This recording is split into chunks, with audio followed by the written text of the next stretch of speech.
ask if any of you have found technology helpful when you've been marking?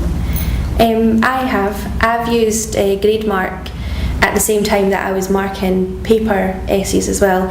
So you got to see quite a comparison, and it was actually really useful.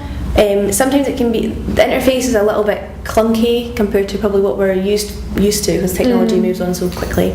But once you can put your comments into a bank, so you can make, good point here, and you can link them to the marking rubric at the end. So if you link it to that, it automatically goes into that as one of the comments.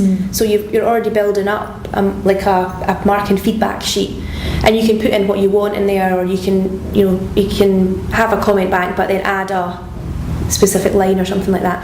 And once you've done all that, they're saved to you forever. So any other papers that you import or whatever, and you just highlight, click through it, next one, and then you can just go to the next paper and do the same, and the next paper and do the same, and you can go back or forward. And I like that as well, that it's linked to Turnitin, so it's not that you look at it, but if you felt like you needed to, it's right there, which helps if you've got any queries, and you can just kind of double check anything. So I think it's good. Yeah, I know, because I've marked through Turnitin before. I think sometimes when you're marking paper essays, it's a lot harder to catch plagiarism, because sometimes you can read a paper and you get a feel for what the student's ability is for writing or what their language is, and the minute more complex language starts appearing, you think, hang on a wee second, that doesn't sound like you wrote that. And sometimes they make it super easy for you if they've not been bothered to change the font or the colour, so you start getting onto a grey bit in the middle of an essay and you think, well, that's been lifted from somewhere else, you haven't written that.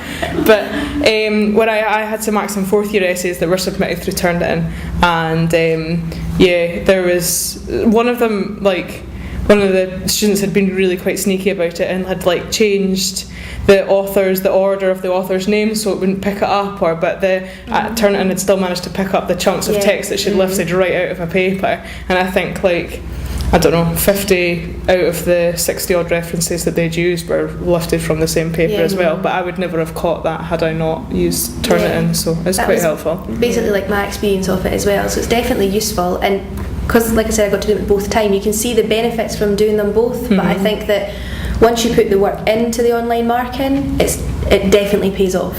It's maybe a bit more fiddly at the start, but once you've done it, then it's worth it to keep going. I'm just wondering as well if it might make you feel a bit more empowered, because a lot of your more experienced colleagues won't be familiar with online marking, and it kind of gives you something over them in a way, which maybe you spend a lot of time thinking that you're not quite up to what they can do. I suppose it was quite good as well, because I done it with another member of staff who was a bit older and had done paper marking before, and when we done our training, I was like, oh yeah, great, got it, and then we had a session on ourselves, and I was basically asking me all the questions on how to do it, because I think we're just more used to doing it, and you can pick it up a bit easier. But it then worked well because you're working as a team to start the marking. So we built up similar bank of comments, and then you could go forward knowing that they're using the same thing. So that was really useful as well. That's something maybe we ought to consider is helping you more with GradeMark. That would be great. Okay, thank you.